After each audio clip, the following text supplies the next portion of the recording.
or somewhere in between. So 1 point is the default. It just happens to work. 1 point is a nice scale for just a decent high quality image that's about 4 by 6 inches. I know there's a question in class, what if I have text? Well, go ahead. Like if I had text in the original painting, or if there was text in the image I was using,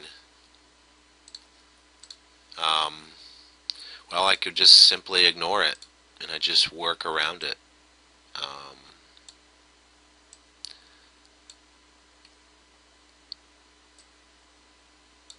And again, you'll see somehow my fill color turned to black, so we don't want that. Let's go ahead and put that at no fill. And our stroke color totally disappeared, so let's put that back on black, and there's our curve.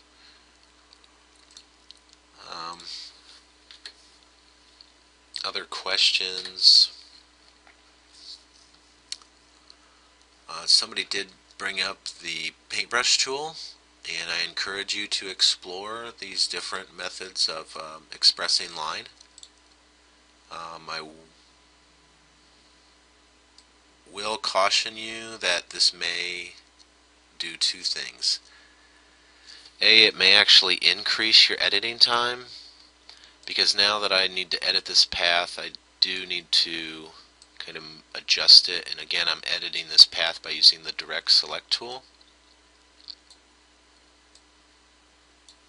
And it can be quite convenient, so I'll just place these points and then adjust them.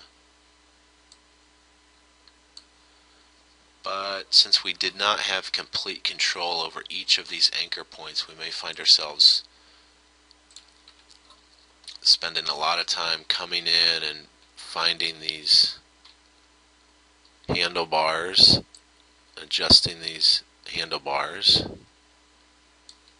Okay, found that one. Now this one's a little extraordinary. Okay.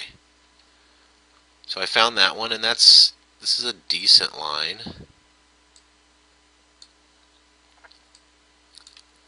Okay. So there's two things here. First of all, there's actually a taper to this line.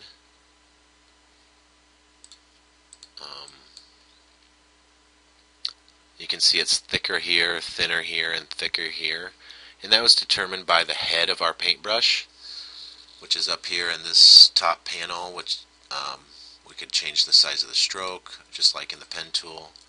Everything, after we get to this point, everything is the same as if you have done this with the paint tool, the pen tool. But what we noticed is this non-uniform line.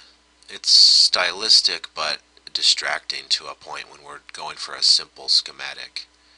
So if you do use the paintbrush tool, please adjust the paintbrush style to something other than oval. So this is a 15 point, here's a 7 point, here's a 3 point. We want a 1 point is what we want. Maybe the basic. There we go. Basic. So we were at, here's what we were at, is a 2 point oval. And what we did is the one underneath it, just basic. So there you go. And now once you've adjusted the paint tool, maybe you can use it again. But this is, let's see what this looks like. It's decent, but again it defaulted to the 2 point oval. So maybe when we select the paint tool, it just starts out at 2 point oval. Let's just select basic and then see what it does.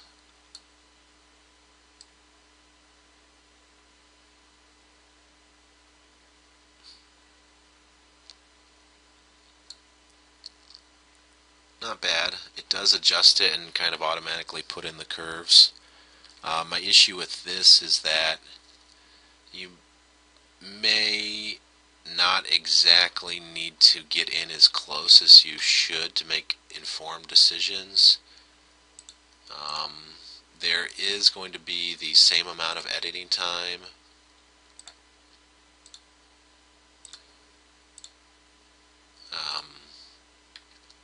And it doesn't always make these nice clean connections, so we actually have to use the direct select tool to drag that over.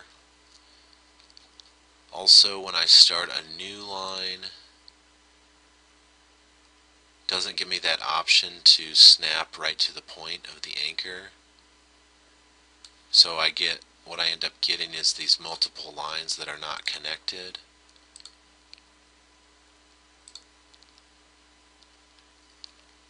So I caution you greatly against using the paint tool.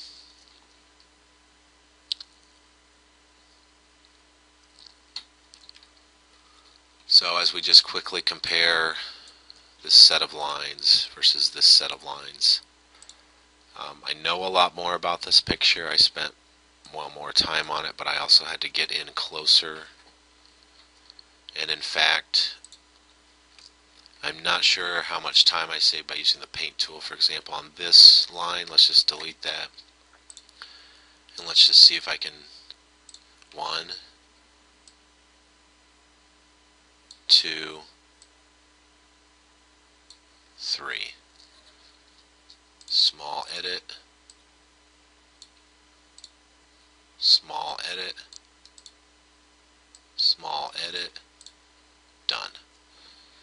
So you'll become just as proficient with the pen tool. The paintbrush tool might be exciting and look like a shortcut, but in the end of the day, it's going to add in more anchor points than you may want to deal with. You may have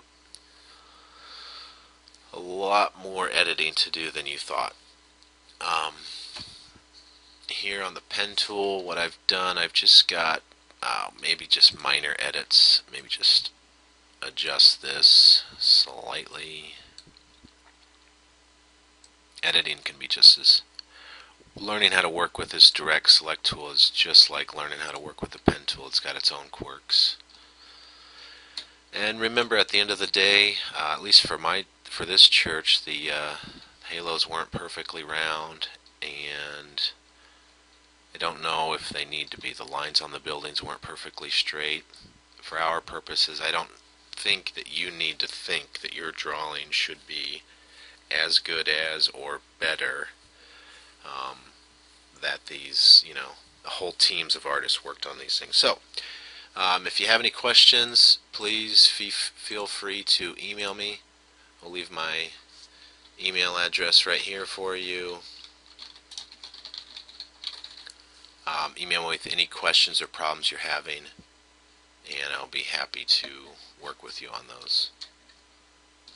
One quick thing, if you're done working on these, just ungroup or unlock all your layers, select everything, go to Object, Group. Now it's on the same layer. You can move it off for another day or move it around. That's all I have, and have fun and carry on.